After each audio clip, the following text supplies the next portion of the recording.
Welcome to a new edition of the Neon Jazz interview series with Brooklyn-based jazz musician, composer, and educator Aaron Bazzell. He opened up about his new 2022 CD called Aesthetic, his life in music and education, COVID, and more. He was born in Boston. At the age of 8, the family moved down south to Atlanta, where he would eventually come home from school one day to find his father had purchased an alto saxophone.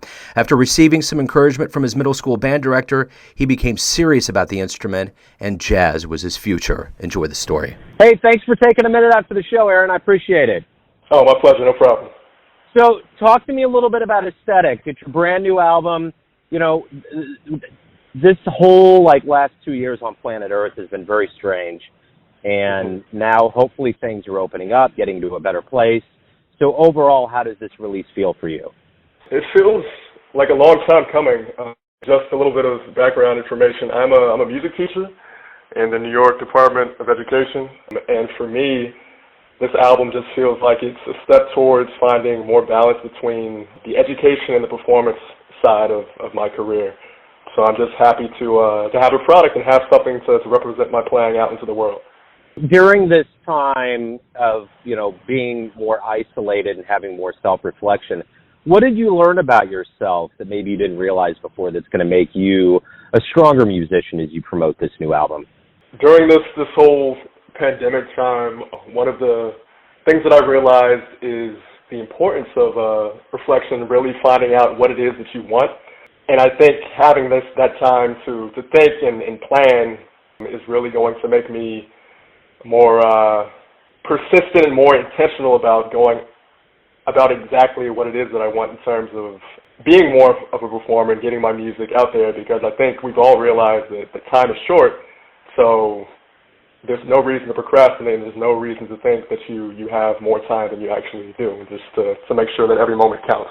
You talked about being a teacher. Talk to me. Let's go way, way back, and let's go to the beginning of your life, where you were born and raised, and kind of how the jaws of jazz got into you and how this became your life. I was born in Boston, Massachusetts, and I grew up in I spent the first 7-8 years of my life in a suburb outside of Boston called Westboro.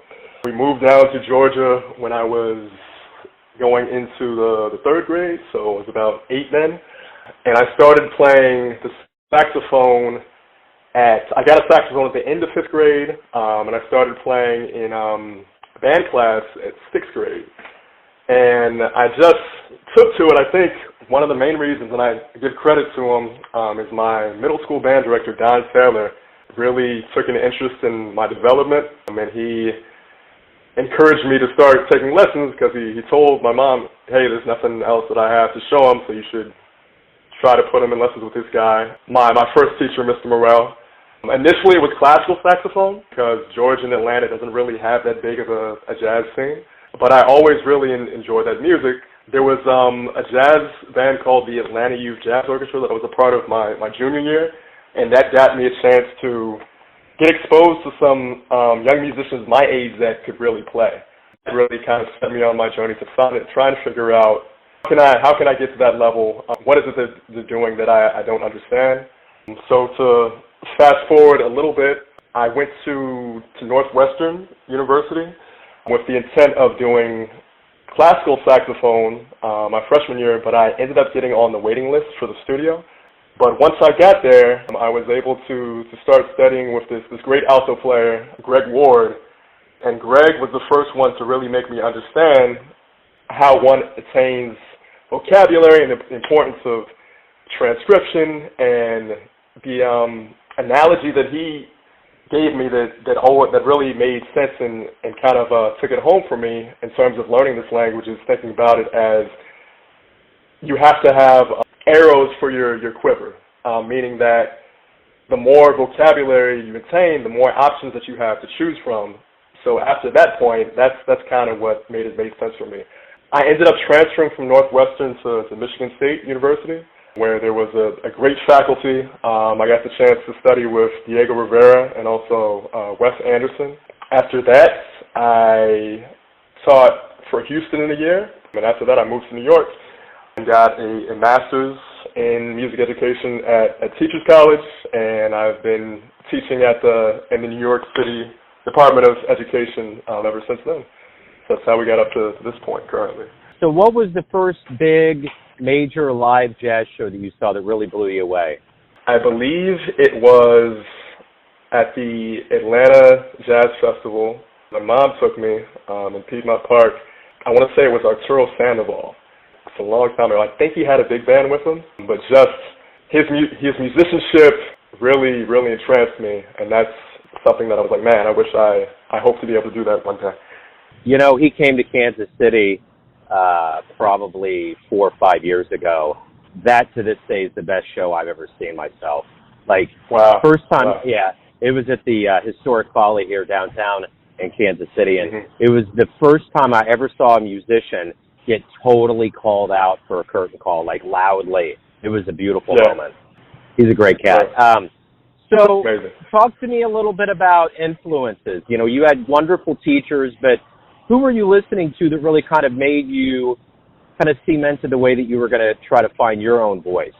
I think there's so many great saxophonists. Really all the ones that everybody says. Of course, as an alto player, Bird, Cannonball, even like I love tenor players as well. Sometimes I feel like an alto player that should have maybe played tenor because of my sound. But I love Sonny Rollins, Coltrane, Joe Henderson.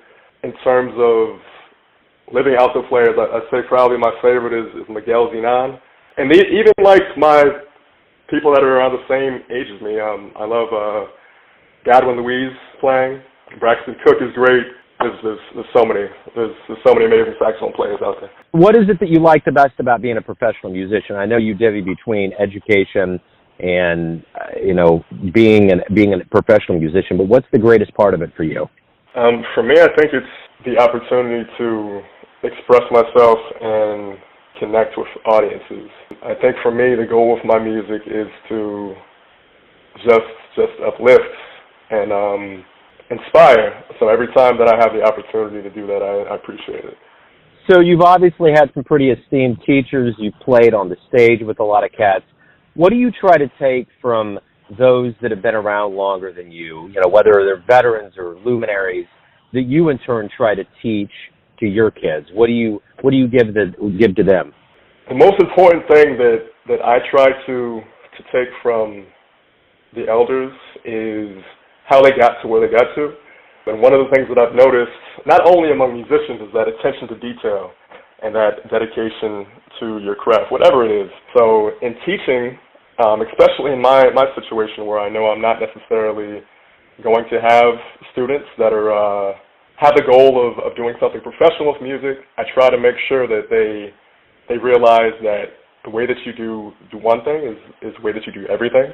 So the way that we can approach learning this music and being a part of a community and also knowing the importance of carrying your own weight, I hope that they can apply that throughout their life. If you could get into a DeLorean and go back in time and see a dream show in jazz anywhere, at any place, who are you going to go see? Where are you going? Oh, man, that's so tough. I think I'd have to go see Train live just so I could catch that energy and know what that feels like. Yeah, that would be the dream show. Oh yeah. So why do you love this art form known as jazz? Just what it stands for, and the ability to create community. No matter where in the world, we can all speak the same language. Like, it doesn't matter if I'm in a completely different country and where I don't speak the local language. We all know this set of tunes, and we're able to connect and play together. That's the thing that I appreciate the most about being part of this music. As we kind of wake up, live music starts coming back. What do you hope we all realize about the power of live music that we've been away from for a couple of years? I hope that people realize how important it is. Like, it's great to be able to listen at home, but there's just something that's lacking from being able to get that vibration in person, especially with the music that we play, because it's different every single time. So I think, and especially going out in New York, I think people have realized that, and it's great to see people being able to take advantage of the opportunity that experiencing live music presents. So everyone has a perception or an idea of who they think you are, your family, your friends, your fans, your students, but ultimately you live your life. You have a perception of yourself. Who do you think you are? I think I wear a couple of different hats. One, first, I see myself as a member of my family. I'm a son. I'm the oldest of four siblings, so I always strive to represent myself well to them. And then also, as a teacher, same thing. I try to make sure that I'm always setting a good example in the way that I communicate with and treat my students. And then, especially with this record, as I'm trying to delve more into myself as a performer, that's what this record is about. It's about introducing that aspect of my personality. And some of the things that I hope to represent with this record is my focus on the importance of melody, group interplay, and then just taking the listeners on a journey. Right on, Aaron. Thank you for opening up, man. Thanks for talking about the new album. Good luck with everything as we move forward. Okay, thank you so much for your time, Joe. I appreciate it. Thanks for listening and tuning in to another Neon Jazz interview, where we give you a bit of insight into the finest players in Brooklyn, Boston, Atlanta, Kansas City, and spots all over the globe, giving fans all that jazz. Thanks to Aaron for his time, energy, and story. If you want to hear more interviews, go to Famous Interviews with Joe Domino in the iTunes Store. Visit neonjazz at youtube.com, and for everything Neon Jazz all the time, go to the neonjazz.blogspot.com. And for everything Joe Domino related, go to joedomino.com. And if you feel like it, you can donate to the Neon Jazz cause. Until next time, enjoy the jazz, my friends.